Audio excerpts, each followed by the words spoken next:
I'm coming on here to announce that I am a Depop warrior. And it's become a problem. I've had to limit myself to 3 items a week. This week I haven't gotten any items because I am exhibiting self-control. But last week I did in fact get 4 items because I was feeling a little crazy. Um, I have an addiction, and that's okay. And I can admit that. And I can admit that I am in the process of controlling myself. But there's something You guys, there's something about when you see an item that you know is like at least $20 at the store and somebody's selling it on Depop for 4.50. And then there's something else that arises in you when you're like, I'll give you $3. And then they say yes.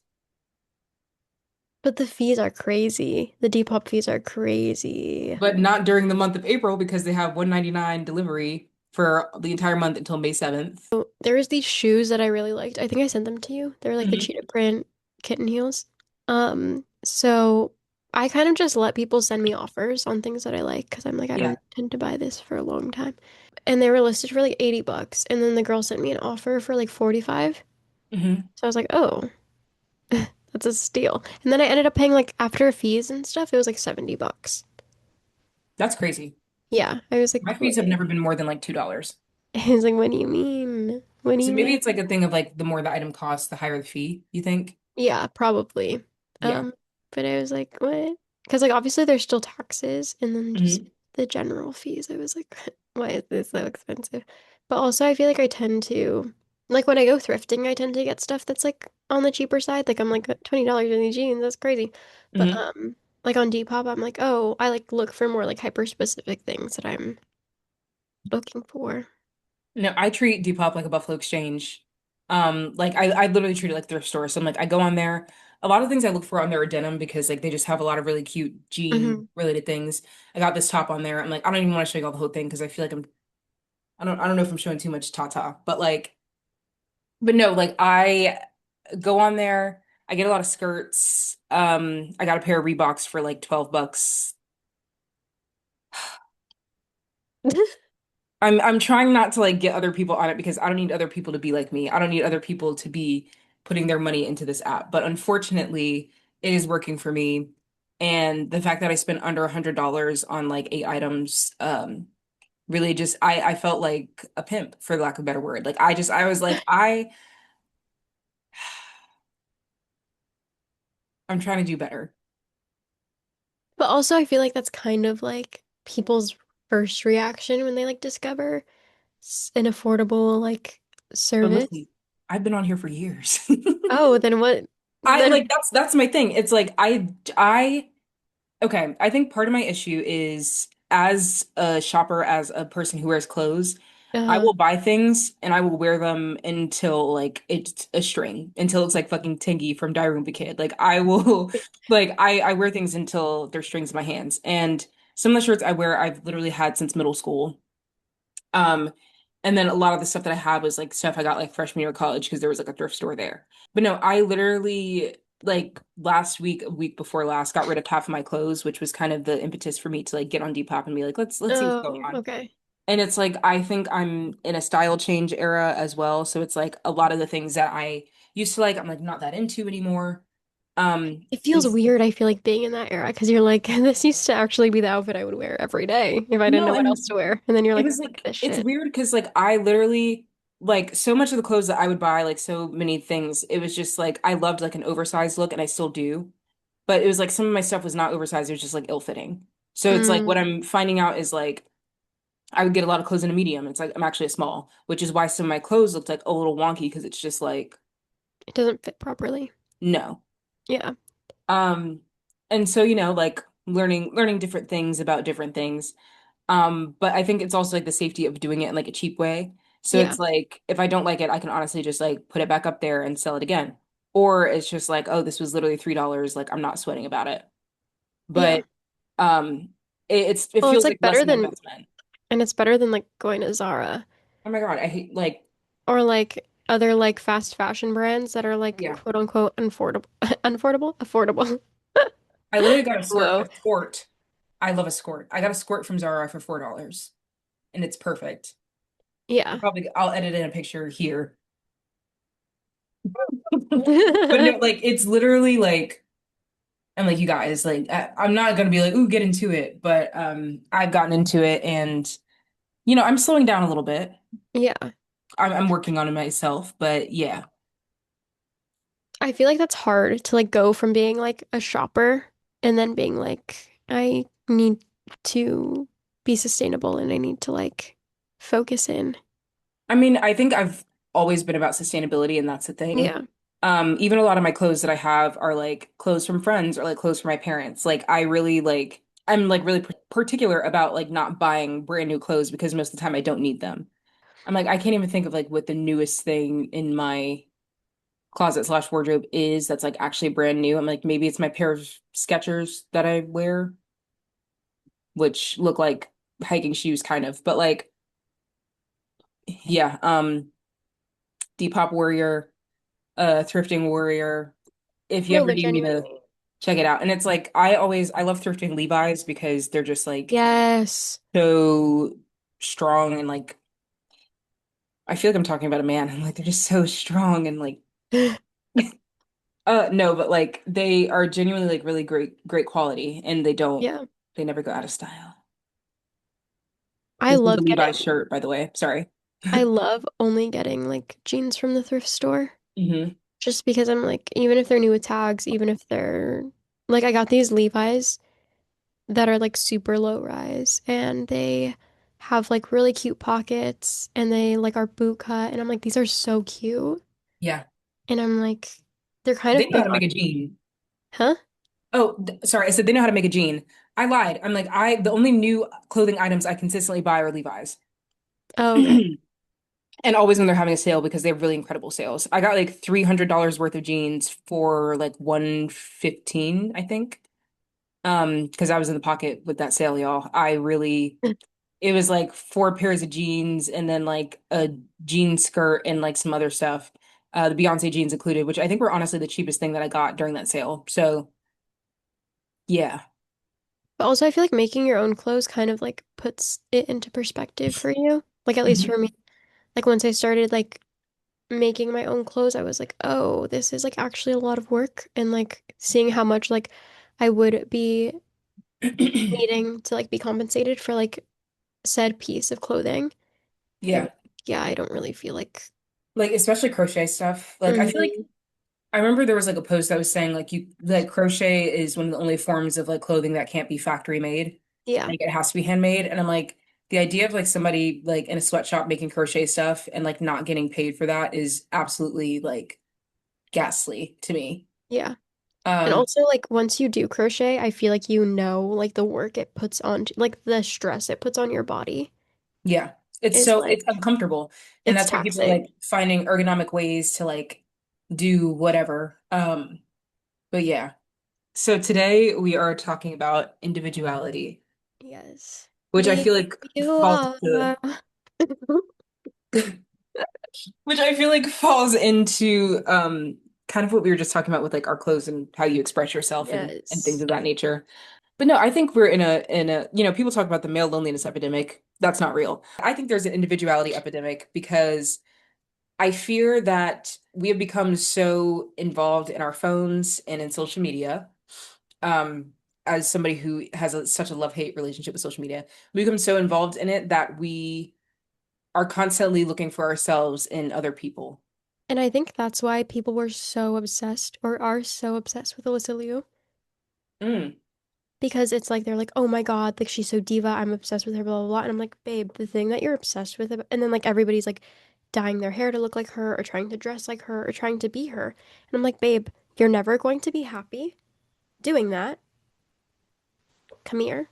Come here, let me tell you something. Because the thing you like about her is the fact that she's herself. and wake that up. No, and wake up being yourself because it's like the thing that people love about her is that she is herself. Being a figure skater will not make you happy. Maybe Yeah. it will, but like you know what I'm saying.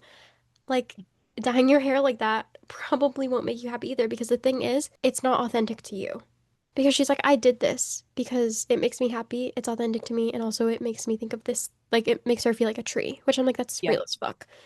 you won't feel that free until you figure out what you like and also like how to then achieve that. Yeah. I mean, that's part of the reason I've been taking a break from Letterboxd because no, like, and I'm not even, I'm not trying to start no Sorry. Letterboxd beef. No, I'm like, you were just Wait, like, there's a you're new being, app. There's a new app. there's always a new app. I think it's called like Binged or something, but it's to write reviews on movies. All right. I like, here's my beef. Okay. You're like, I guess, bro. Okay. Like, okay, for example, I think we already talked about this. I love the movie Sing. Okay. No, it's so good. It's so good. Sing is an excellent animated film uh by Illumination, Minion Central. And Illumination. my expectation was, oh, I'm gonna go on Letterboxd and look at the Sing reviews, and the people are gonna be like, oh, I had a fun time watching this movie. Like this movie is so fun. Like da da da da. Those hoes on Letterboxd were tearing my movie apart. Well, it's because they over intellectualize everything and want to seem like they have the most original take on every single thing that's ever been created ever. Matthew McConaughey as a koala is so stupid. Like, do you hate being alive? Like, why would you say that? I'm like, it's literally like, I'm like, it is one of the most enjoyable movies ever with actually like good covers of actual like good songs. Yeah. Tori Kelly's cover of Don't You Worry About a Thing by Stevie Wonder is actually like, dare I say, better than the original. I'm sorry. That might be Stevie slander, but I bet you a lot of people will agree with me. And then it's like she did another cover, Hallelujah, excellent. I'm Still Standing by the Gorilla, excellent. By Johnny the Ape. Johnny the Ape, Taron Egerton. Who else? Seth MacFarlane Um, singing My Way was My decent. Way. I'll, Yeah. I'll give him that much. Nana Noodleman. I already talked about her once on here, but I have to talk about it again. Golden Slumbers, and she's standing on the cliff, and her little cape is blown in the wind, her little sheep cape, and I'm like, you can't watch that and like be like, I hate this movie. Literally. And maybe because like I was like a kid when I saw it, but like I No, but I genuinely, rewatched it. I rewatched it in college and I was like, this shit still stands. Like, it's it still still stands. like that's a hit. I'm sorry if you hate Sing, you Have just you seen the other ones? Sing 2, Mm-hmm. of course. I like Sing 2 too. I thought it was good as Sing well. 2 is valid. Yeah. And it's Bro, like, oof, yeah, Scarlett Johansson as a fucking porcupine. yeah. And they're singing again. I still haven't found what I'm looking for. I think it's a U2 song. I don't even Hmm. rock with U2 like that. I rocked with that cover so heavy, and then they had like the line come out, and it's like everybody's like, and I still like they're making moments, y'all, and y'all are just, and that's why I'm taking a break from Letterboxd because it actually made me upset. And it's like I'll go and see a movie, and I'm like, oh, I think I like that, and then I log on, and it's like a 1-star review, and they're like, I wasted my time, and I'm like, Well, maybe and I'm you like, should go outside and smile at a stranger and see what happens. I don't think it's normal for it to be like movies that have 4 stars on Letterboxd and it's like nothing that's been made recently. I think Or Project like, Hail Mary was the only one that had like the well, not the only one, but the most but recent like one in that recent everybody time, decided yeah. that they liked. And Marty I'm Supreme like, because there's a bunch of haters on that app. moment of silence for Marty Supreme. Um, no, but it's like genuinely it is kind of soul-sucking, like logging onto Letterboxd because I'm like, I go on there and I write like silly, funny things. And then I'm like, why is everyone taking this so serious?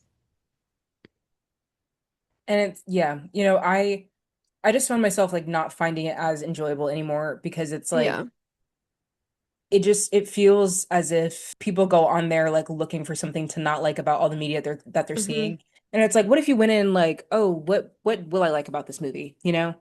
Um, and Well, it I was feel like like I that's knew the like the people who are letterbox. watching stuff on Letterboxd don't Yeah. go and watch movies for enjoyment. They go and watch it for criticism. And I'm like, And it's like you want to be a film critic so bad. Okay. literally, I'm like, you don't know everything about film. I'm like, how about you call it Fandango and figure it out? Because we've had enough. And then it's like Like, I've had I it. look at your Letterboxd top four, and it's like The Godfather 1, The Godfather 2, The Godfather 3, Despicable Me. Okay, girl. Okay. And it's like, I'll give you Despicable Me. Everything else got to go. But no, yeah, I'm like, I think I was trying to think about it's like, what does being an individual mean in the present day? And I think in a world of social media, in a world of constantly kind of, it feels like everyone's kind of seeking out approval from each other in some way. I think it means just like being able to completely exist without any type of augmentation, which Yeah. is really hard because I think a part of what is expected of you is to be a little bit augmented to everybody else's reality. Especially like I know like as of late, a lot of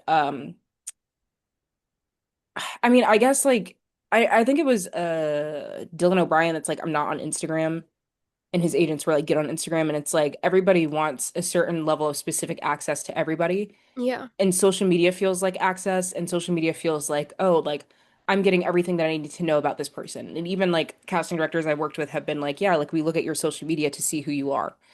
And it's Well, and it's like, wild because it's like I do auditions and then yeah, they're like, "Oh, can you fill out this form?" And I'm like, "Okay." And then it's like, "How many followers do you have?" And I'm like, "What does that matter?" it's like interesting because it's like they're like, oh, we want to see who you are. But even to an extent, I think who you present as on social media is curated. It's like you're showing who you want to be or who you want people to see you as, but it's like very rarely is it just like you straight up. Yeah.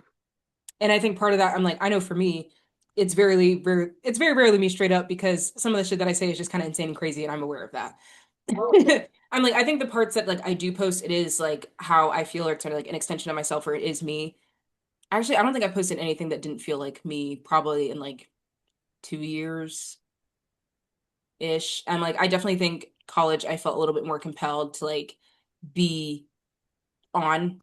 But yeah, I don't know. I think it's just like social media sucked the fun out of a lot of things. Like I remember life before social media, and granted, I was like a kid, but it just felt different. It's like all of Yeah. your validation, everything that you're looking for is coming from your actual physical world versus this app in your phone. And even what social media used to be, it used to be like really fun and silly and like low stakes and people like posting pictures of potatoes and shit.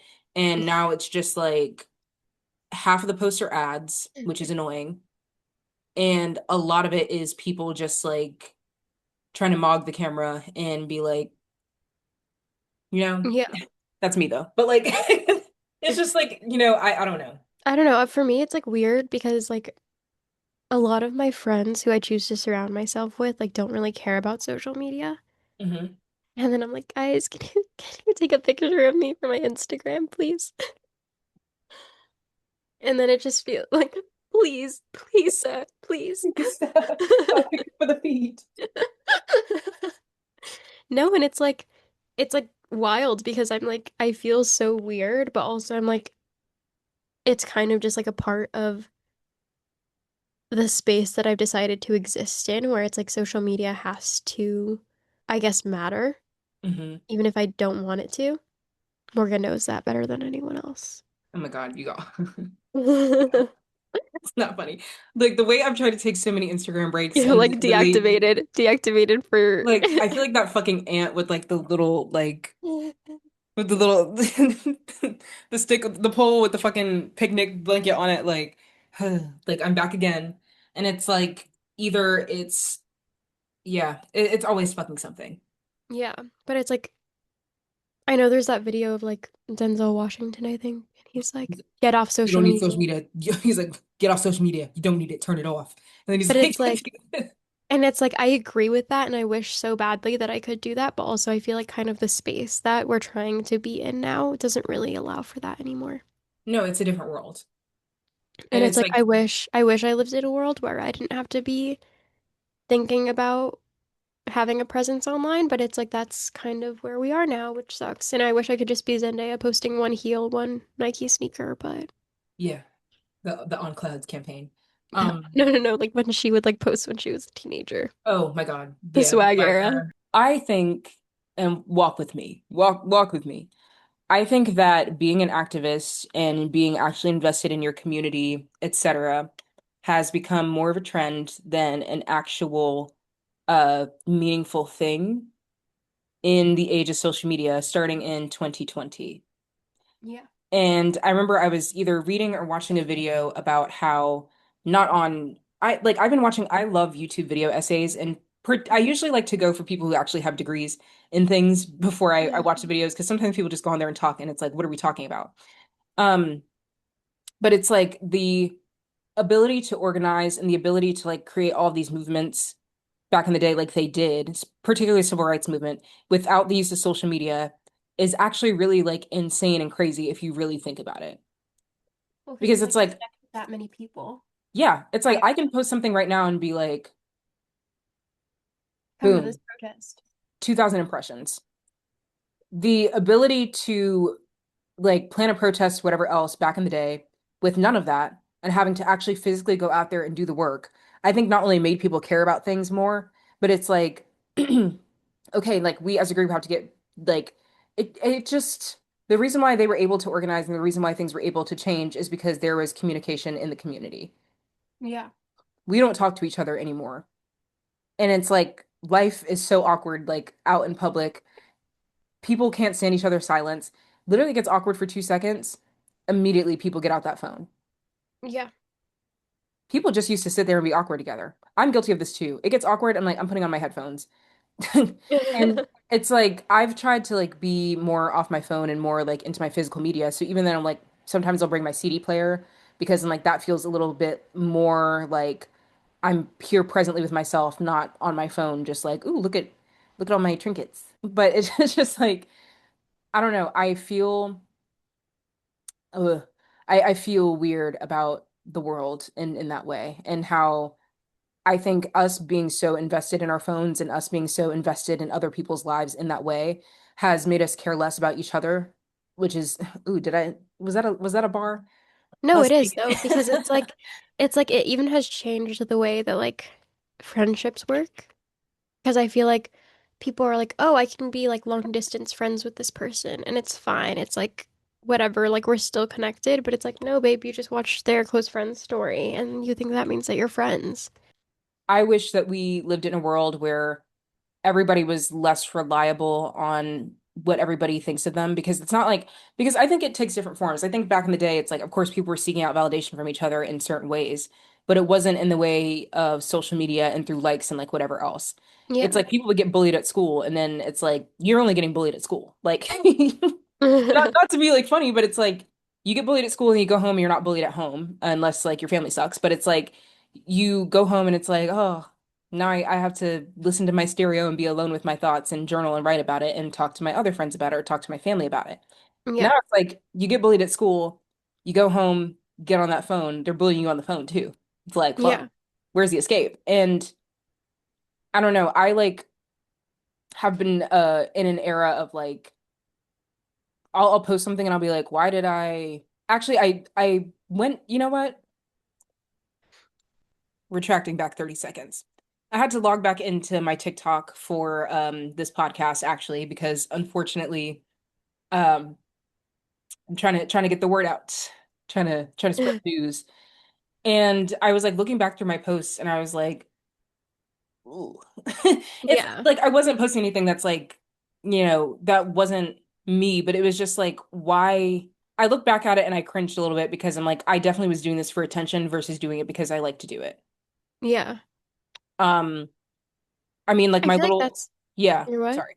No, no, The, no, the little rap videos I made, those were genuine because I really was pissed off. I was in the fucking go. trenches. But like other than that, it was everything else on there pretty much. There were like a couple things. I was just kind of like, wah, wah. I feel like for me that's like what feels scary about social media is like I don't know, for me a lot of people have like come up to me and been like, "Oh, like you should get on social media, like you should post reels, you should do all that stuff." And I'm like, maybe not." And then I like will do something that I like actually care about and then it's like no one really cares and I'm like, "Oh, okay." Like that's chill. And like for me, I guess it sucks because I'm like this is like authentically me. Like Yeah, what I do choose to share is like stuff that I actually do care about, stuff that I do put whoa, stuff that I do put work into. yeah, And then I'm like, ugh. Because then it feels like worse because I'm like, oh, then I'm opening up myself to criticism and it feels more vulnerable instead of just being like, I'm gonna post some bullshit right now. yeah. And I'm like, even us doing this, I think we're both being very much ourselves. And Yeah. admittedly, when I posted on the TikTok, I was like, oh, this is like scary. And I was like, it's scary because I'm like, I feel like TikTok is where people go to be the worst versions of themselves. Yeah, literally. And I That's was why I'm like, not on there. oh, like I think me and Karen are funny. And I'm like, I literally had to log off as soon as I posted it because I'm like, as soon as I see one comment that's like, shut the fuck up, I'm gonna be like, No, like, I literally. literally was like, I have to take a second. And it's like weird because it's like I not to be like, oh, I'm TikTok famous. I posted a couple TikToks, they got like quite a few views and like many thousands of comments, and those comments were so insane because it's like I think a lot of times people forget like when you comment on something, the person that posted the thing can see them. Yeah. And I think out of all the comments, there were maybe like 10 to 15 hate comments. And even then it was, first of all, none of them were saying that I wasn't funny. So let's start there. Um, somebody was like, "You're offbeat," and I was like, first of all, fuck, I can't say that. I was gonna be like, first of all, you're white.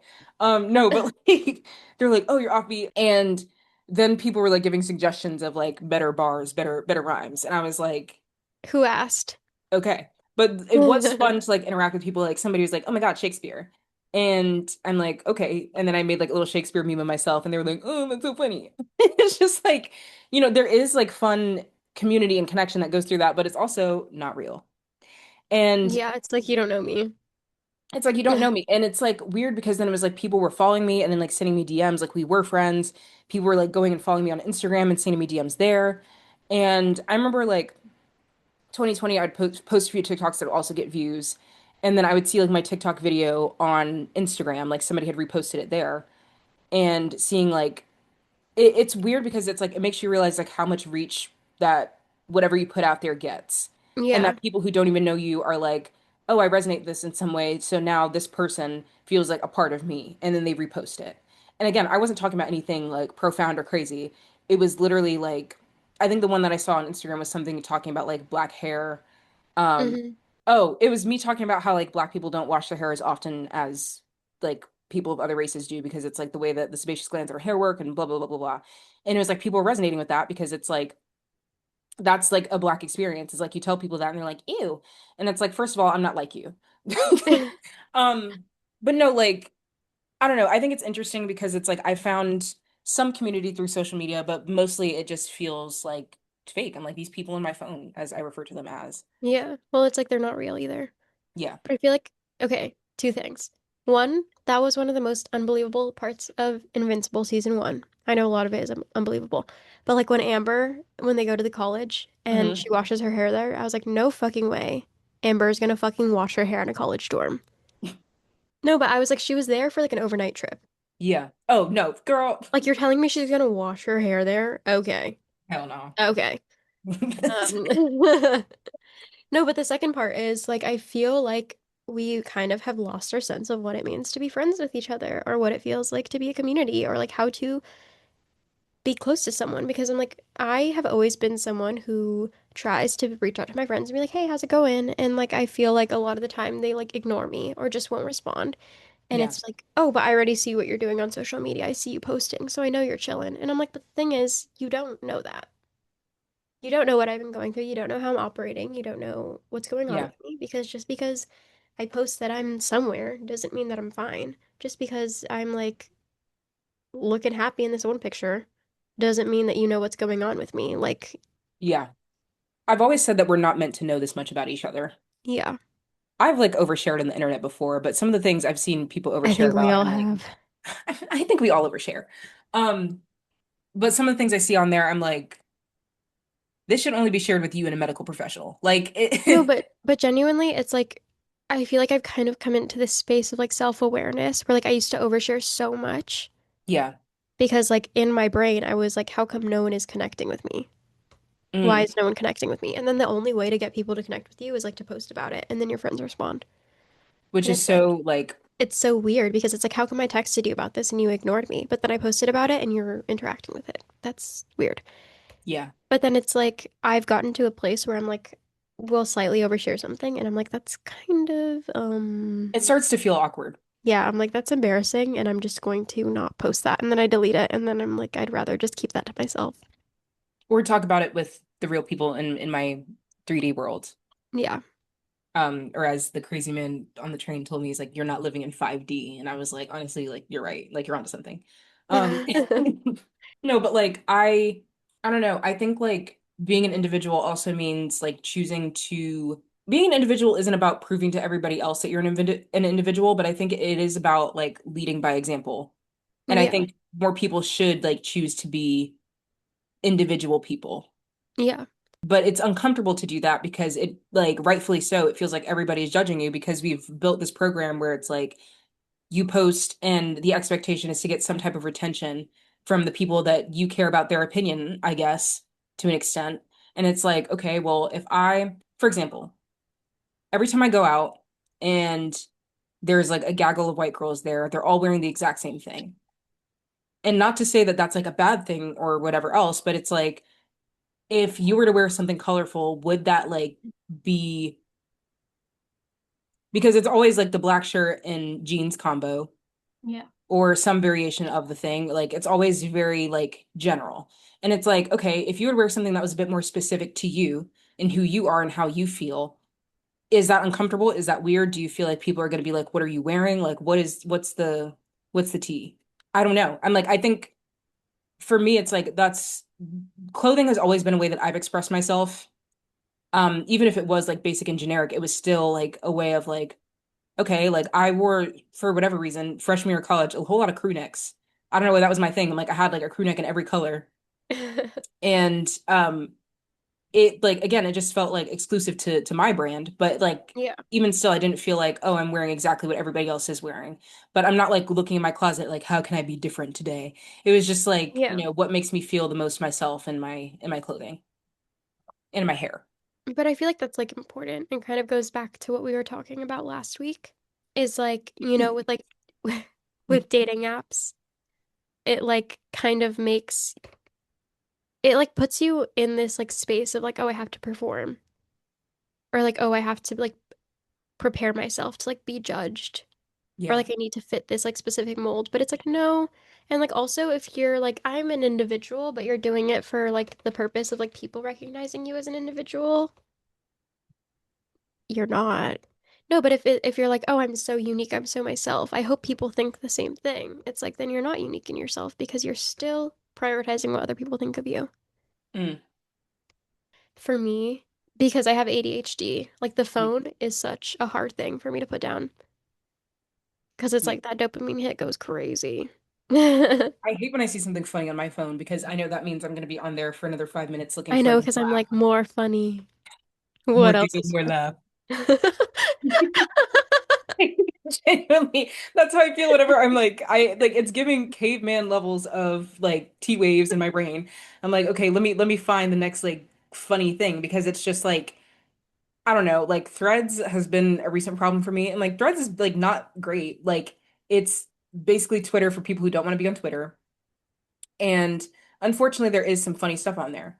But it's weird because it's like the algorithm on Threads is so sensitive. So if you read a weird post for like 2 seconds too long, then there will be three more posts about that weird thing. I was getting a lot of random ass anti-vax stuff in my Threads algorithm. And I was like, I don't like, I'm like, are you putting this in my algorithm so I beef with these people? Or are you putting this in my algorithm because you think that's who I am? And then it was like I put like not interested. And then they were like, "Oh, use this AI tools that says like dear algo, like do this, like basically telling the algorithm what you want to see." And I was like, no. No. Why would I do How that? about that?" Um, don't get me started on an AI. I think that needs its own episode. But like I think that actually, you know what? No, I'm gonna go there.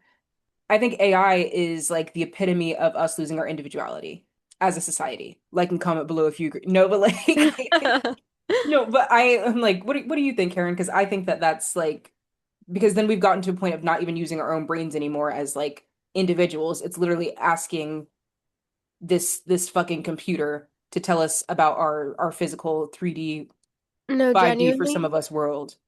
genuinely, if Sorry. sorry, I'm living my life in 40x. Getting whipped in the fucking ankles. No, but like I fear that's a unique experience for you, or maybe I'm just not I'm gonna experiencing look it up. 40x to the extreme. But no, genuinely, it pisses me off when people are like, "Oh, I have a question. I'm going to ask ChatGPT." And I'm like, you could just look it up on the internet. And Or use your noodle. no, but they're like, "Oh, like what's like whatever, what's 10 centimeters into an inch?" And then it's like I'm going to ask ChatGPT, and I'm like, or you could literally just Google it. What is it Yeah. costing you to just look it up or like try and figure it out yourself? Like genuinely, like I don't I told somebody around me the other day, I'm like, you're gonna be like those people in Wall-E. Because they were telling me how much they relied on ChatGPT.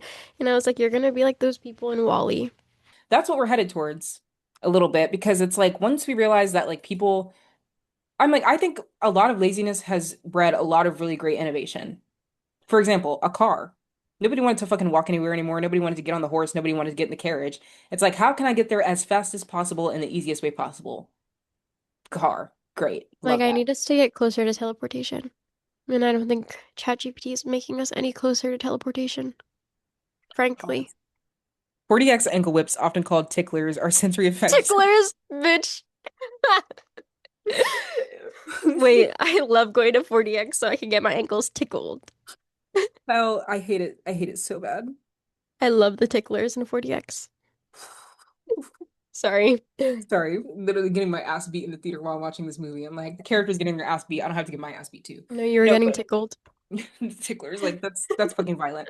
Um, no, you were saying, sorry. Girl, I don't remember what I was saying. But We're talking about AI, but yeah, but no, yeah. genuinely, like I feel like people would be so much happier if they put down their phones and picked up a book or a sketch pad Yeah. or literally anything to like connect you and ground you to the world around you. Like, and that's bold coming from me because I'll tell you again, I have ADHD and that fucking dopamine hit, me laugh, me ha ha ha, me more giggle. Like, No, like, and I think if we're talking about it from a psychological standpoint, it's making us less accountable about everything. It's making a lot of people less accountable about a lot of things because it's like, for example, I went through a breakup. I'm not going to bring it up every episode, but I did. And I went through a breakup, and I remember like I would scroll through my feed and I start seeing like all these breakup posts. Also, our phones are yeah, listening, that part. But it's like I start seeing all literally. these breakup posts, and of course, like all of them are going to tell you like it's not your fault and like they don't deserve you and like whatever, which in my case was true. No, I'm kidding. No, but like Morgan. joking, joking. No, but it's like your phone will literally feed you whatever truth that you want to see Yeah. to make your reality a little bit more comfortable. And eventually, like I literally had to shut off my phone and just like be with my feelings and process without this influence of like my phone being like actually, you know what, fuck everybody else, like blah blah blah blah. And it's like our phones do that. So many people's phones do that, which is why I think so many people are part of the Red Hat Committee, as I refer to them as.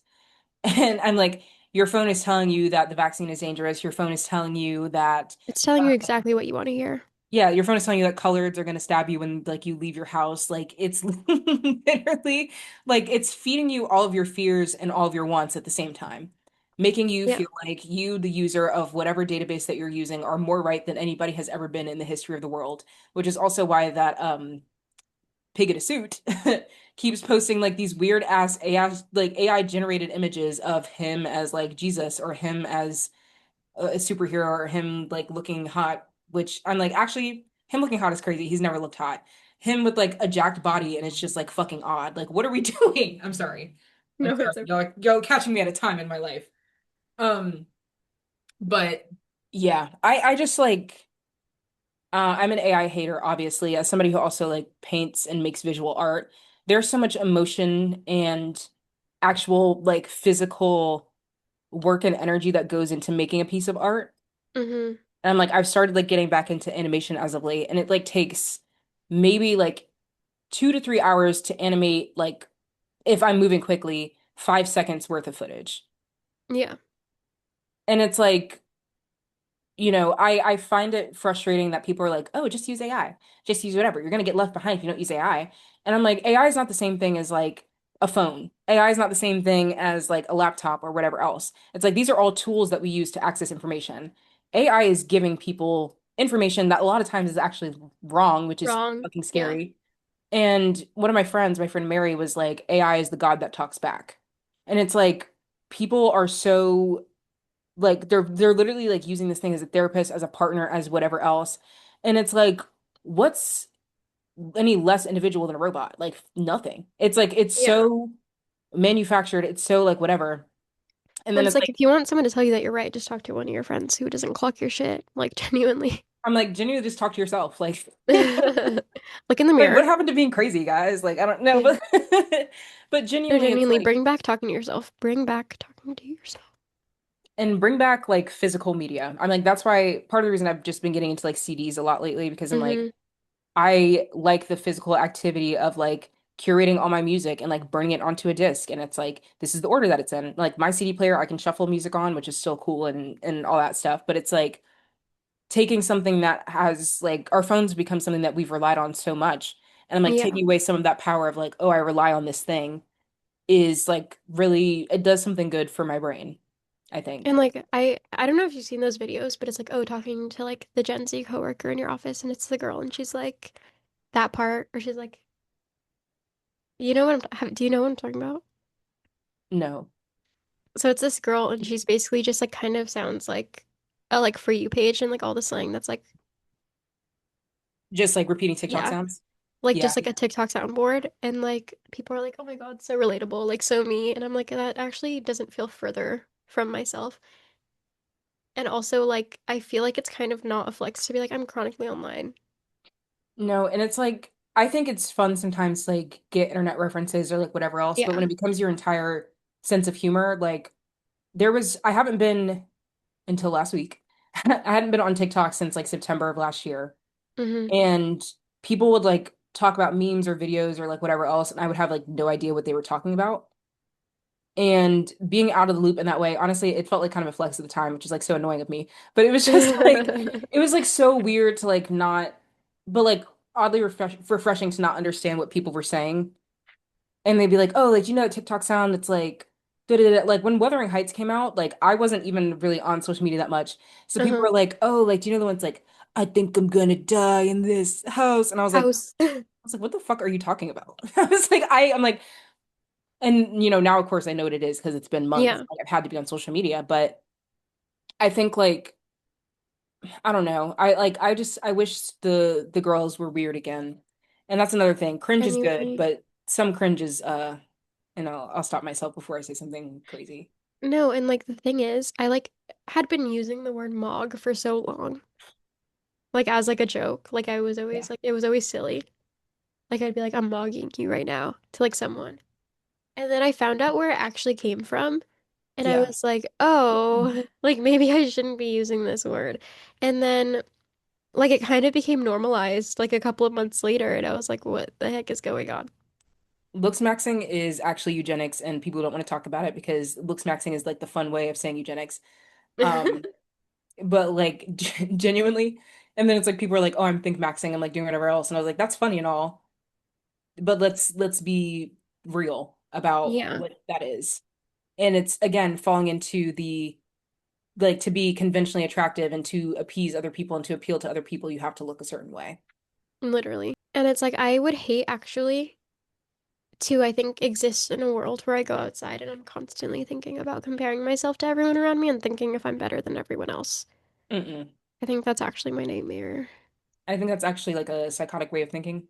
But I don't also, know. I feel like maybe we have different perspectives of that because we're women. So I feel like people are kind of projecting that onto you anyway. Perhaps. Do you get what I'm saying? Yeah, I mean, I think I'm like I've grown up my childhood, I was convinced that I was chopped. No, fuck. See, look, here we go. Chopped and also unk. And also, no, but it's like I grew up in a place and I grew up in a place and a time where I was not taught that I was the beauty standard. I was not taught that I was attractive. I was not taught like any of these things. And so it's like the way that I Yeah. moved through the world was like, well, shit, everybody thinks I'm ugly. I gotta get funny.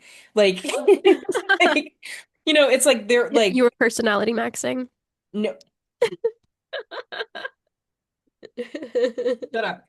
No, but not really. No, but like, it's like I would try and like be funny as a way to compensate for like as a way to get people to respect me in some capacity because I knew I was like, oh, like I'm black, I'm short, and I'm weird. Like people are not rocking with that, and I'm a girl. Like yeah, I remember there was one kid, I'm probably gonna have to cut this out.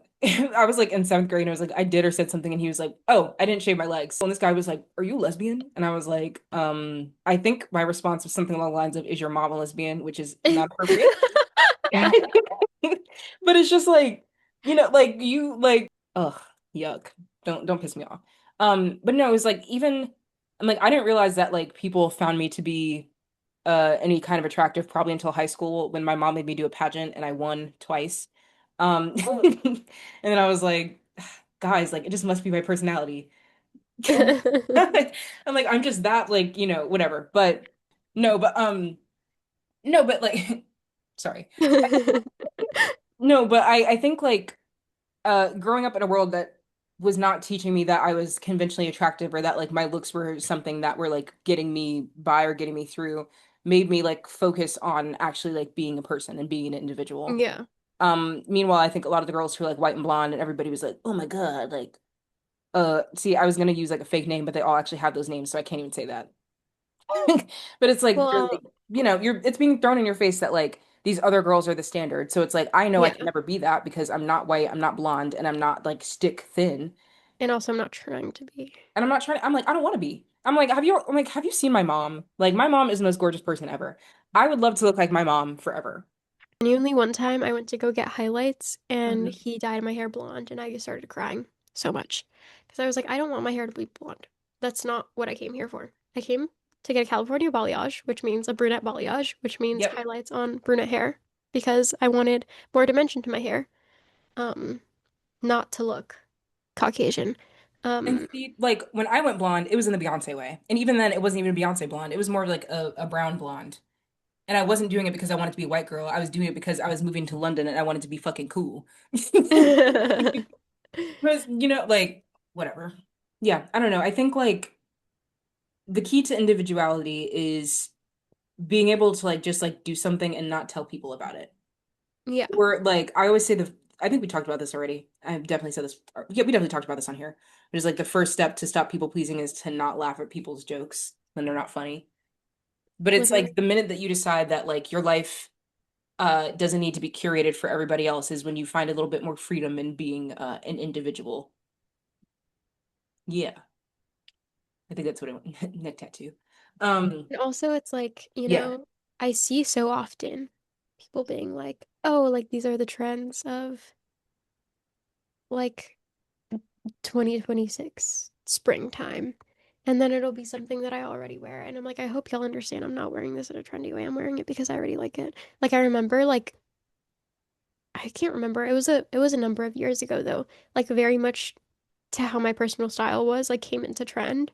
hmm And I was like, this fucking sucks. yeah, And then it like kind of sucks too, like trying to explain to other people like why that affects you personally, like when something comes into style that like is something that you like feel personal with. like being black. That makes sense. Oops. But like I remember I used to wear like bows like a lot. Mhm. And then bows came into style and like it was really hard for me because I would be like, "Oh, like does this look good?" or like how am I going to do my hair today? And then people would be like, "Oh, like it's trendy, so it doesn't matter." And I'm like, "That's not that's not why I'm wearing my hair like this."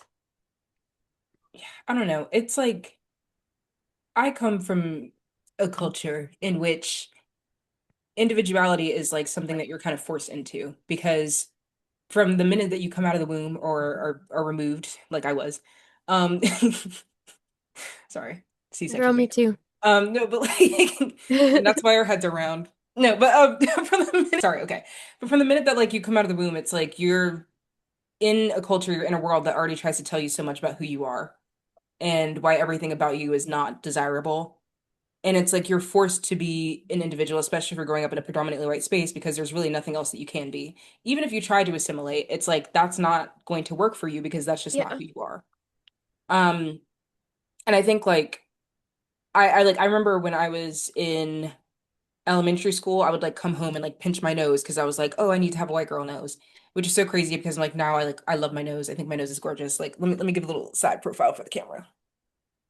Oh, anyway, but I'm like genuinely, it's just like I don't know, you find like all these things about yourself to not like because everybody tells you not to like them. I'm like I remember I wore my natural hair for the first time, like just it wasn't styled, so kind of low key this girl cooked me and she was kind of right a little bit.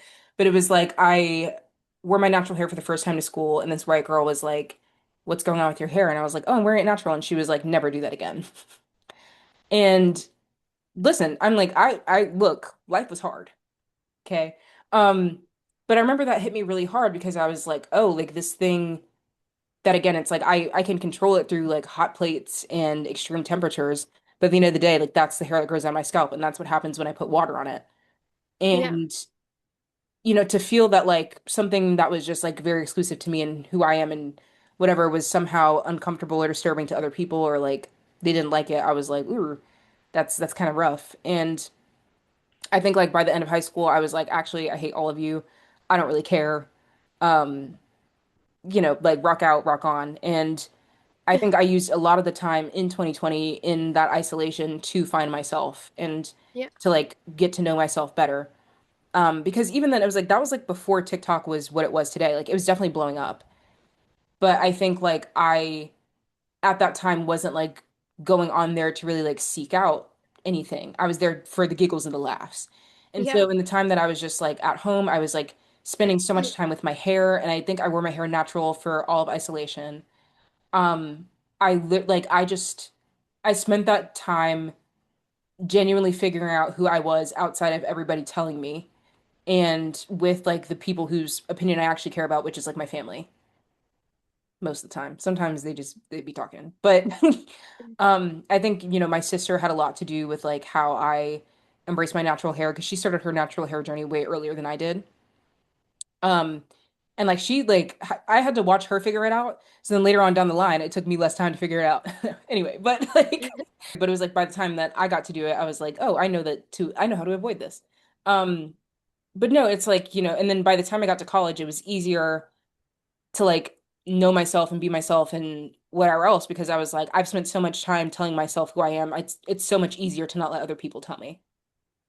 And genuinely, it's so bizarre how comfortable people do feel commenting on your hair.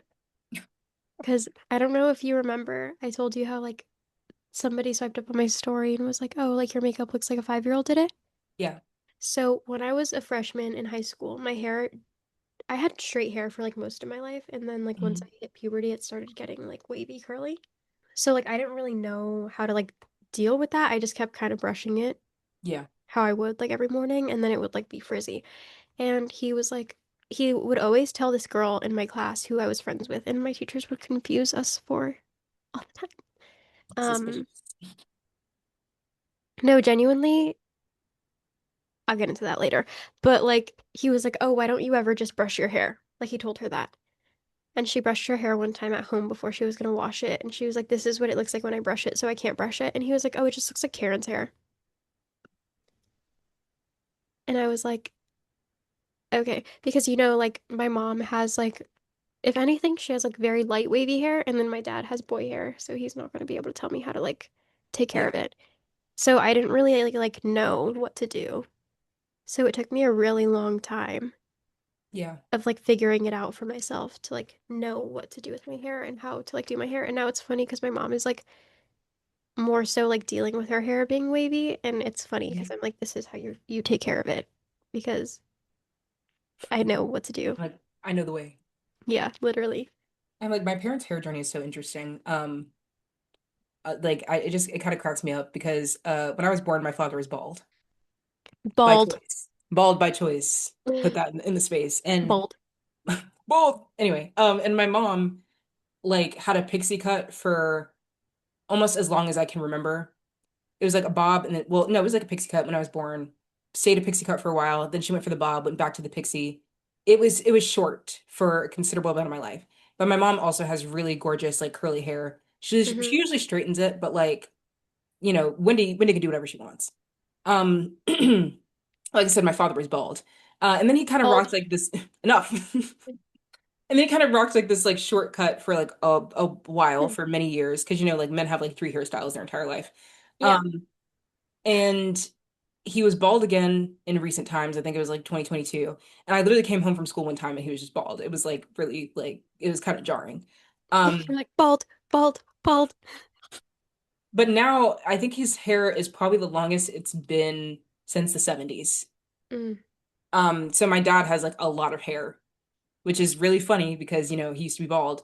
And my mom is also like growing out her hair. I'm like, her hair is probably as long as yours is, Karen, which is just like, again, so funny because my entire life she's had a She pixie cut. had short hair. Yeah. Yeah, like both of them have just been like bald icons for like most of my life. And so I'm at a phase right now where I'm trying to figure out like, do I chop off my hair once again? Because I've had many a bob. Um, and I think I literally showed you. Did I show you? Or was it Yeah. somebody? Yeah. I like texted my mom and I was like, ooh, like, what do we think about these? And then she was like, wear wigs. Don't cut your hair short. And I'm like, aren't you the president of the shortcut committee? Like, shouldn't you be encouraging like whatever? My sister also shaved her head recently. So, you know, You're in a very bald time of your life. I'm in a very bald time in my life. Like, I'm kind of bald right now. Like, I know y'all see it. Y'all No, can see it. honestly, I think you could do it. I think you could pull off a shaved head. Like, let's look the shape. I think we get away with it. But I'm like, my dream is like a short pixie, like finger waves for a Okay. while, and then like grow it out so it's like maybe like the length of like right here, and Hmm. then it's just like a nice like curly like a moment, you know? Like jazz lounge singer Bob. You get what Maybe. I'm saying? Yeah. But I'm like, I also feel like I have to do the like shave it down and dye it platinum once in my life, the Frank Ocean, if you will. And Yeah. I feel like I have to do that maybe one time. But even then, I'm like, I am also like, I could also grow it out as long as possible, and that would be really cool too. There's so much you can do There's with so much hair. we can do. What would It's you so do? versatile. No, like like genuinely, so when I was little, my mom wouldn't let me cut my hair. Hmm. So I had to have like long hair all the time. Same. I So don't think I then was allowed to cut my hair until I was 16. well, so there's a lot of things that my mom wouldn't let me do that my dad was like, just do them. Yeah. I wasn't allowed to wear makeup, but I would take my makeup with me in my dad's car when he was driving me to school and do it. Mhm. And then she'd be like, "Why are you wearing makeup?" And I'd be like, "What are you talking about? I'm not wearing makeup." And then and it's like a fucking smoky eye because it's 2016. Um 2016 makeup, not wearing makeup. but then like when I was like 15, I like cut my hair like to here. Hmm. And my mom was like, "Why did you cut your hair?" And I was like, "Because I wanted to." So then I like kind of like feel like it made me rebel pretty hard in the way that I was like, I'm gonna keep my hair short for a long time. Hmm. And now that I'm like an adult, I'm like, I think I like how I look with long hair. So I've been growing my hair out and I'm like, I want it to be long. And then the other day I was like, what if I cut it all off? And then I saw a picture of myself and I was like, nah. Pranking. Yeah. Like It was a it's joke. kidding. No, it's hard because it's just like again, I think my hair is a huge way that I express myself. I've dyed it a few colors now. I'm like I always do a temporary dye that's like a purple and reddish moment. Um, I've dyed it blonde. I've dyed it like a orangey kind of ginger-ish color. I've gotten highlights. I think I'm like the most recent highlights I've gotten were like a year ago. I don't know if you can see them. I'm still like kind of growing them out. Mhm.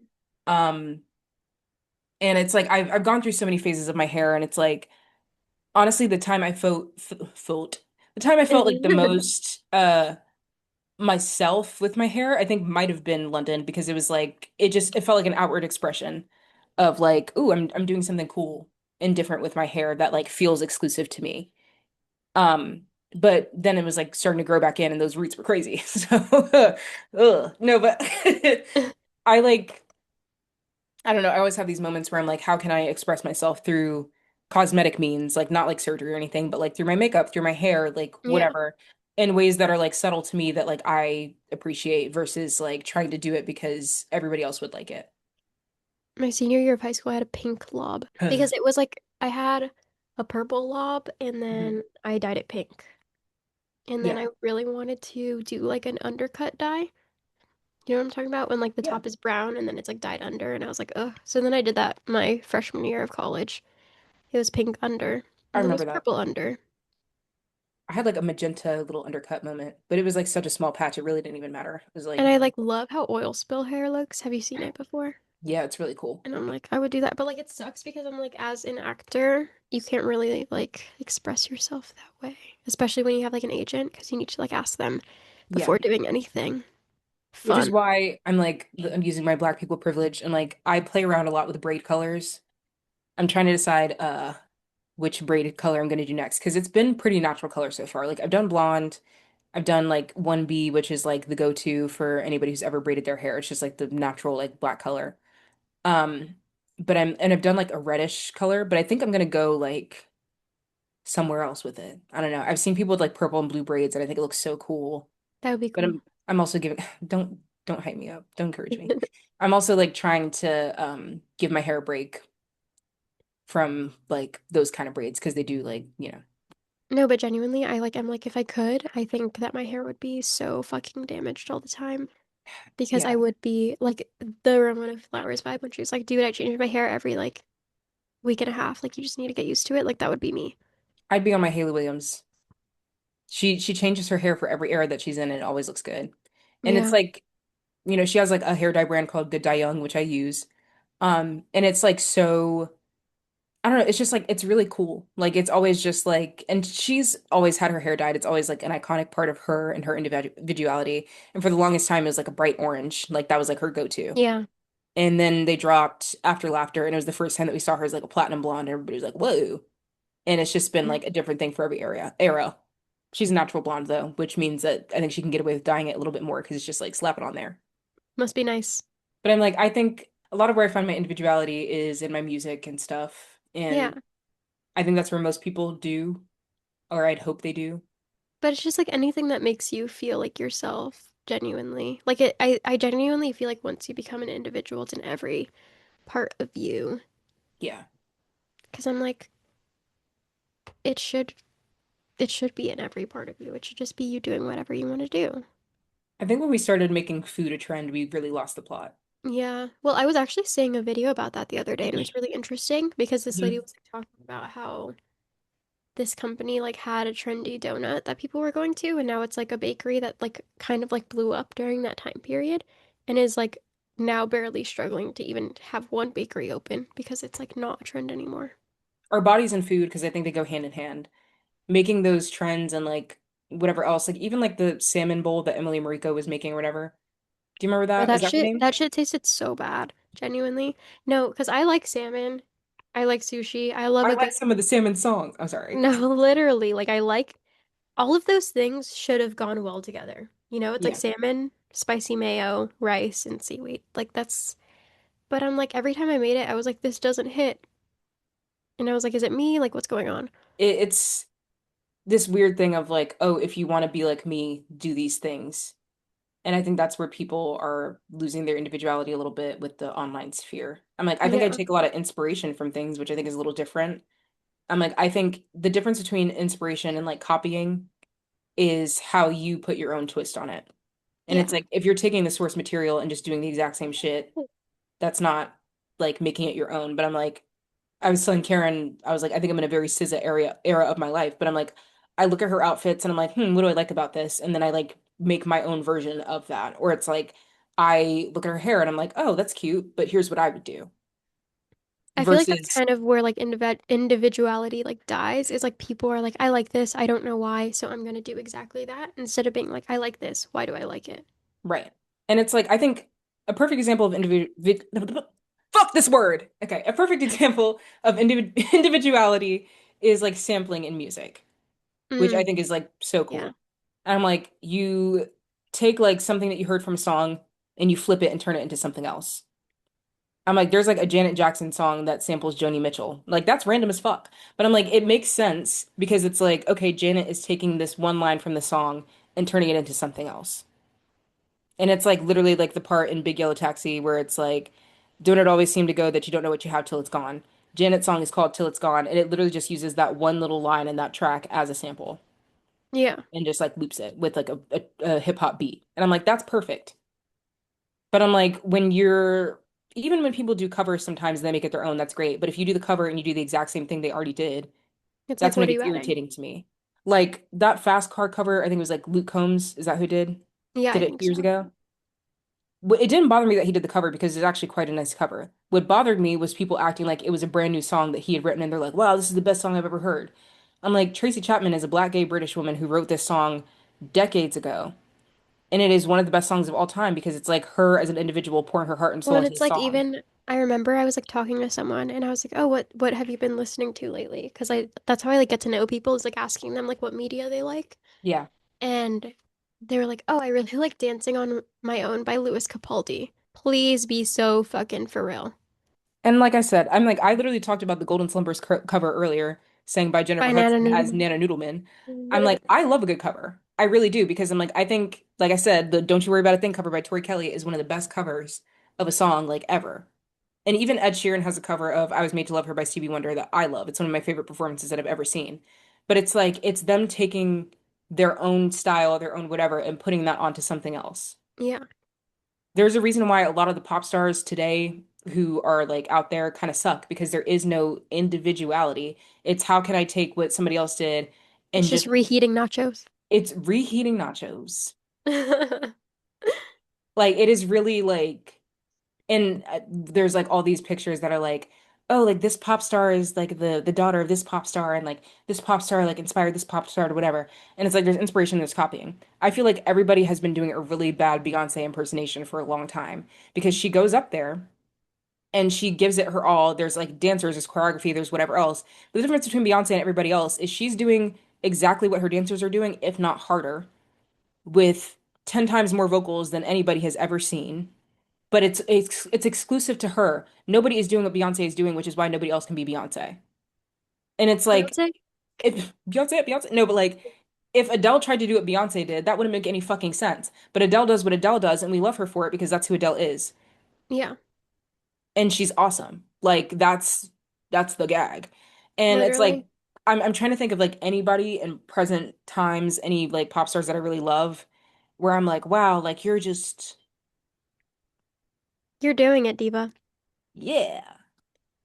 No, but it's just like in the wise words of Miss I think it was Aretha Franklin. Great gowns, beautiful gowns. Yes. Great gowns, beautiful gowns all around. Because like, if you're giving a vocal, I'm not going to be mad at you about it. If you're giving a performance, I'm not going to be mad at you about it. If you're giving both, I'm definitely not going to be mad at you about it.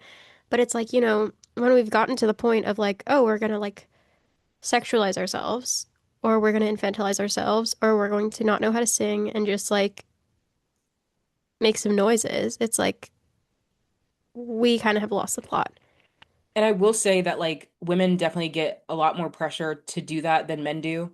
Yeah. And like to be beautiful and like whatever else, like it's hard out there. Well, and I But think that's why I love Tyler because yeah, like, an individual he's an individual. Yeah, literally. in every meaning of the word. Yeah.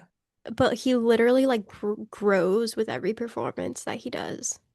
Yeah. Like seeing Call Me If You Get Lost versus seeing like just because those are the like physical concerts I've been present at, but like Yeah. seeing his concert for Call Me If You Get Lost versus seeing where he was like at the Grammys. I wasn't Hmm. there, but I mean like I saw it.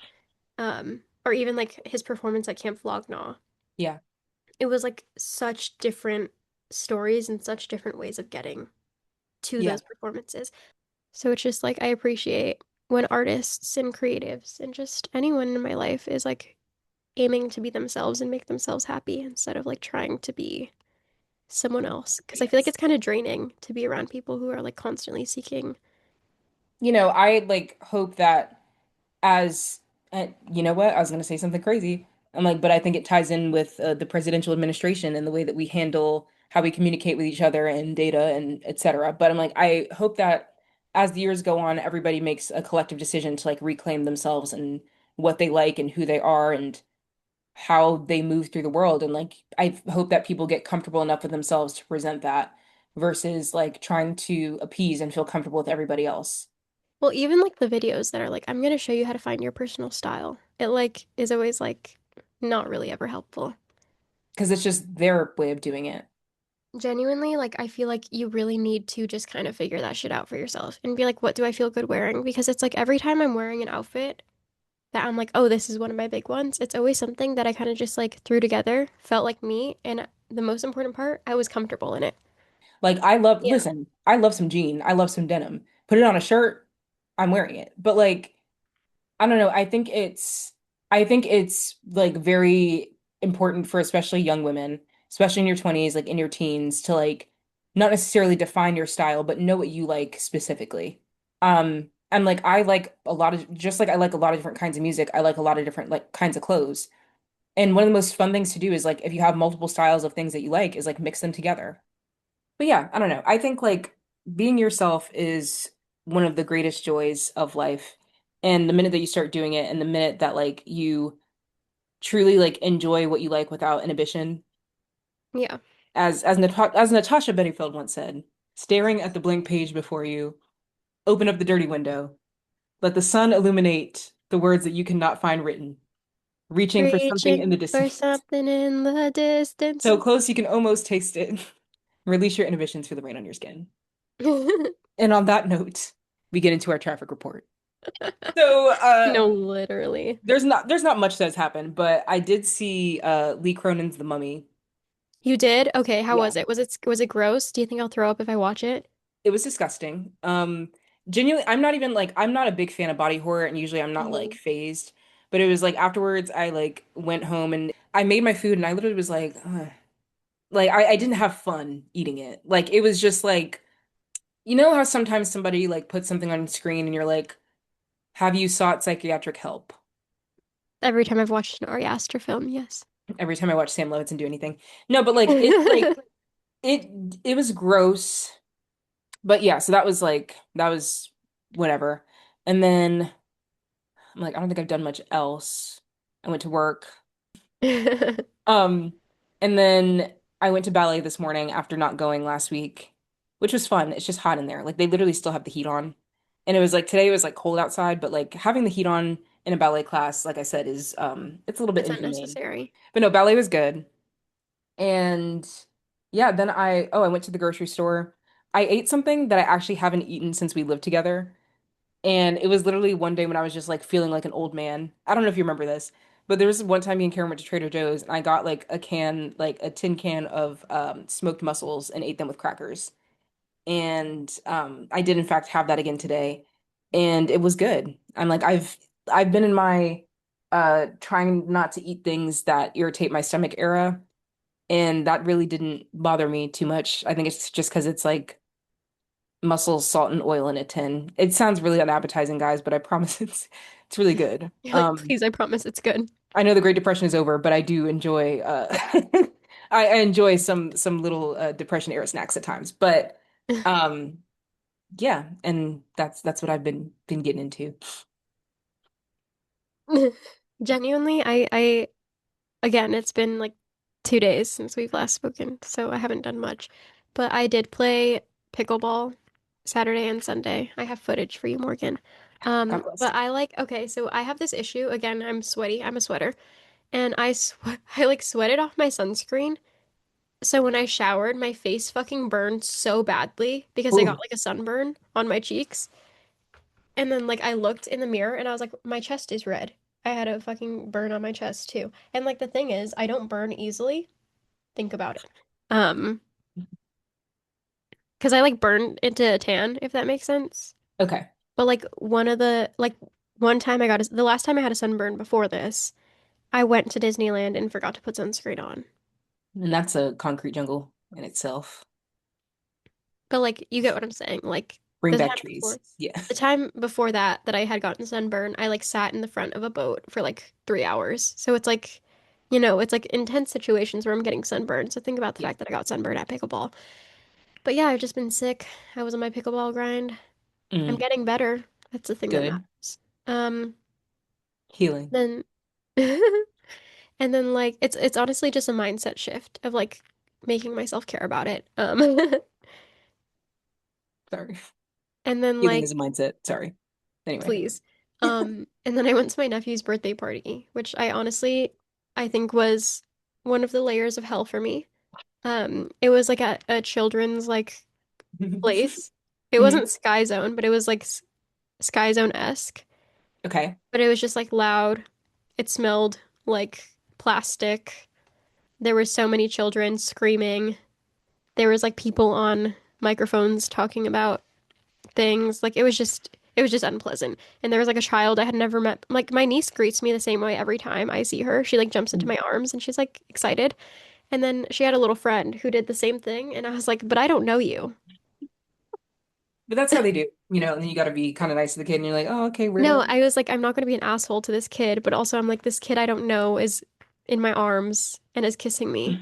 Um I don't I'm like sorry. this. Sorry, kid. Yeah. But it's like you don't really know what else to do because you can't be like, get off me. So I was just like, go back, go There's back. also did it have like a foam pit? You know, those places they have like a big. No, so it was like a slide place. Like they had Mhm. like big slides Okay.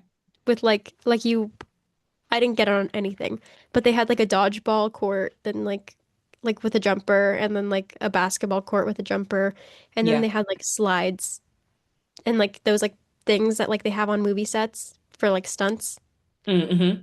the like things that catch you. So it was like a Yeah. slide without an ending, and then you would just fall in the thing. Like I think there's something about Actually, I think they did have like a foam pit because there was like a playground. okay, let me tell you about the foam pit. The foam pit is everybody's first lesson in survival when you feel like your body is giving up. I'm like, I remember there was one time I was like, I don't know what I was doing at this like gymnasium of sorts, but it's like you swing on the rope and then you fall into the foam pit, right? Okay. And it's like you swing on the rope, you fall into the foam pit, and you fall kind of deep, right? So then you're finding your way out and you're like, okay, like I'm making it out of the foam pit. And it feels like you're swimming, but you're not drowning. It's like you're drowning in the foam pit, but you can still breathe. So it's like you're pushing your weight, you're calling your way throughout, and you're like, oh, I'm tired. And then you just There's lay like no there. leverage. Right, like you lay there, like you've resigned yourself to the float of the foam pit. Like you're like, this is my end. And then something in your brain is like, get up, get up. And Your then you survival instincts. I continually go into fight or flight in the foam pit, and then you claw your way out of there and you're out of breath on the side, like, and that's survival. No, genuinely, I feel like there's some shit that you do as a little kid that you're like, I can never speak about this. Like there would be times where I was like swimming in the pool, like doing shit I wasn't supposed to be doing, and then I would hit my head against like the concrete, and then I'd be like, no one can know about this. It's like you hit your head and your body kind of like for a second, and you're like, okay. You're like, I've returned. Oh my God. Yeah, no, But I'm it's like, like you like low-key hit your head hard as fuck, and you're like, shit, I can't tell anyone about this. no, like literally there's no, hold on. There's nothing like when you get hurt as a fucking kid, and then I have to like stand up demonstrate. It's like you get hurt, like so for example, say like you hit yourself, you're already doing some shit you're not supposed to do, and you're just like, Wait, like that's fucking that video of the kid who's wearing a cape and he jumps down the stairs. like, did that hurt? And he's like, yep. And it's like they're like literally hurt your back. And it's literally like literally mouth fucking shut because you're like, I cannot talk about this with anybody. Oh my God. Damn, that shit is funny. Like you're injured and now what? Oh man. I've also been watching the Stanley Cup playoffs. That shit has Mhm. been taking some years off my life. I sent Morgan my reaction to the Kings' first loss. Do you want Um, me to put it in there? you can put No, literally, like I was like sick as fuck sitting on my couch watching. I didn't expect them to win, but then like I feel like there's like this mindset that you get into when like you get into that competitive space and you're like, okay, so we weren't gonna win, but now we need to. And if we Yeah. don't, then I'm gonna be really fucking upset. That's kind of the headspace that I got into, and I was like, what are we doing? And then last night I was watching the Ducks versus the Oilers, and like I will tell you something for free. I fucking hate, I fucking hate the Edmonton Oilers. You can put that. I hate them so much. They are my Yeah. least favorite hockey team. Literally, I hate them. I hate them. I Me hate them. I hate too. them. I hate them. Thank you, Morgan. Where is Edmonton? It's in Alberta, Canada. Okay. Yeah. I That hate part. them. Genuinely, okay, so I don't know if you've seen Ted Lasso before. I haven't. Everybody keeps telling me to watch it though. Okay, so there's like a sign that says believe, right? Mhm. In Ted Lasso, and that's like kind of their thing. It's like, oh, like that's like even if you're like doing poorly or whatever, like believe. And there's this fucking lady who is at the games and she has a sign that says believe, and I'm like, y'all bitches do not fucking need believe. That shit does not apply to you. Can't spell believe without lie. No, literally, I'm like, y'all do not need because it's like they've gotten to the finals of the Stanley Cup for the past 2 years, I Yeah. think. So I'm like, y'all don't need believe. Believe is not for you. You're not the underdog. And then Mm. just in general, like the fans are annoying. I don't like them. I hate Edmonton. I hate the Edmonton Oilers. What they do for pride, I will say, I understand. I acknowledge that. Carry on. However, comma, I hate you guys. Anyways, sorry. Shout out Edmonton. Anyway, what are you listening to, Karen? You can go first. Fuck. All right. Here we go. Here we go. All of these songs were added today because, like I said, it's been literally 2 days since we last spoke. No, So we're literally, all I moving like on. added mine last night and I was like, okay. The first song I have is "How Can You Mend a Broken Heart" by Al Green, Love Al and Green. shout out Al Green. Um, I was on my way to ballet this morning, and this song was like on my like day list, like shuffle, whatever. And I was like, oh, this one is good because everybody always like bumps Let's "Tired of stay Being together. Alone." Yeah, Oh, "Tired of Being Alone" and "Let's Stay Together." And I'm just like, okay, we get it. I was listening to that one this morning, and like there's something about like an old song where you can like kind of hear the crackle of it that I just like really love, and like the warmth of that. And yeah, yeah. I was really And into there that. was life in music. Yeah. Um, then my next song is, oh fuck, wait, we're alternating. Wrong. World. My fault, my fault, my fault. So my first song is Karma Police by Radiohead because I'm reclaiming Radiohead. It's not just for incels. Um, Genuinely, no, because I'm like Radiohead makes some good music and it's not Yeah. just for incels. Like, yes, incels listen to Radiohead and men who play the guitar at you without your consent. Um, but it's like they make good music. This song is like genuinely no, when they get to the part where it's like, this is what you get. Like, yeah. Anyway. I've been into Lotus Flower a lot, but Hmm. there's something really, I love a sexy bass line. Yeah. Yeah, But they just like the composition of Radiohead songs is just very impressive. it's really cool. Um, the next song I have is "Workout" by J. Cole. Work out for me, work out for me. Like, I hadn't heard the song in years, and I'm like, I think I had my music on shuffle or something. And then I was like, I remember like being in the car on the way home from soccer practice or whatever, and this song would be on the radio. And something about it, I'm like, it'll just like there's like a No, weird it's a good nostalgia about song. it. I think it's Yeah, because it samples Paula new Abdul. workout plan. Oh, well, both. It samples Kanye and Paula. Yeah. Um, fuck, Kanye ruins everything. But no, it samples new workout plan, and then it samples Straight Up by Paula Abdul, which is like kind Yeah. of funny. It's just like a random ass combo. We were talking about like, pulling samples from wherever. But that and like the beat is just kind of like fun. You're just like in the car and you're like, oh, yeah. This one and what was the other song they did together? Oh, it was Wiz Khalifa, J. Cole, and Bruno Mars, right? Or is J. Cole even on that one? It's like, so what? We get drunk. Oh, Young, Wild, and Free. Yeah. But yeah, that was my second song. Because I just like, I don't know. It just felt like a moment. No, I get it. I get it. Yeah. I understand. My next song is The Man Who Sold the World, Nirvana cover. Cool. Um, I don't know. I guess it's kind of relevant because we were talking about covers that you sometimes like better than the original. And Hmm. this is that case for me. I feel like Kurt Cobain just puts a lot of like emotion into Yeah. when he sings, and you can really feel that. And I think sometimes like that's kind of a separation that Bowie has from things a little bit. Mm. Um, so I just really like this version, and I love the guitar. I love a good guitar. Yes. And I love David Bowie. Okay, so the next song I chose is Anything by SWV featuring the Wu-Tang Clan and Old Dirty Bastard. Um, or ODB for the people who are normal. Um, I love this song. It feels so 90s, but it's like Hmm. I think the first time I heard it, of course, it's like from my parents or something or like my cousins. But I think the most recent time I'd heard it before I put it on like my playlist and everything, I was like in a hip hop class like a couple years ago. And I was like, oh, I forgot how much I love this song. Um, and it literally just feels like such like a cookout song. Yeah. I love when that happens though, when you hear like a song that you used to listen to a lot when you were little, and you're like, "Fuck, this is a good ass song." Yeah.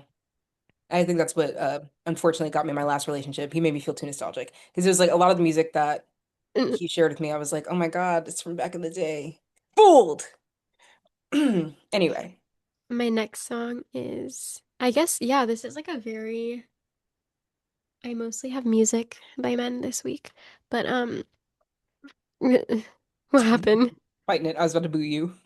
No, that's valid. That's why I was like, it didn't even clock to me. I was like, oh. But I guess so do you, Morgan. You only have two, you have out of your five, three of them are three? Three of them are by men. Well, SWV, well, yeah, I I'm not guess. counting them. I wasn't counting that one. Oh, Beach Boys, J. Cole, and Al Green. yeah, but the Beach Boys are the only white guys, so. Diversity. DEI hires. But my next song is She Needs Him by Hers. Rest in peace, Love this song. Hers. Recipes. Um, but yeah, I don't really think there needs to be more explanation than that. Yeah. It's a good ass song. It was on my like daily shuffle mix like Hmm. 3 days ago, and I was like, I love that this song. is a good song. I love hers. I remember what once was, of course, is like the most popular one, but the bridge of that Yeah. song is so good. Um, I love so Marcel is great. They have some good ones. Get Blue into Lips. hers. Yeah. Um, oh my God. So the next song I have is I Get Around by the Beach Boys. Mm, Um, you guys, first of all, I love the Beach Boys. I couldn't tell you why. I think it's something about their harmonies, and I think it's like white people at their best. I like I get into it. I was rushing to ballet at this point in my commute this morning, and I needed a song that was like I need to walk fast. And I was in fact like sprinting to this song today. Like it's like the visual of it is really funny to me. But no, I was like moving pretty quickly. Um I also just I love this song. I don't know, I think it's just like cool. This one and Do It Again I put like in the same category for the Beach Boys. the Beach Boys grew up where I grew up for the first part of my life in LA. I love it. Same as Tyler, the Creator. Sorry, I just started laughing because there's like a picture of one of them like like screaming during one of their concerts. People are like, "What fucking song do the Beach Boys have that he's screaming like this?" What requires that? Oh, That's how I felt when Red Hot Chili Peppers was coming out just with socks on their danglings. like Like the what? Better by S.G. Lewis and Clairo. I don't know if you've heard this song before. Mhm.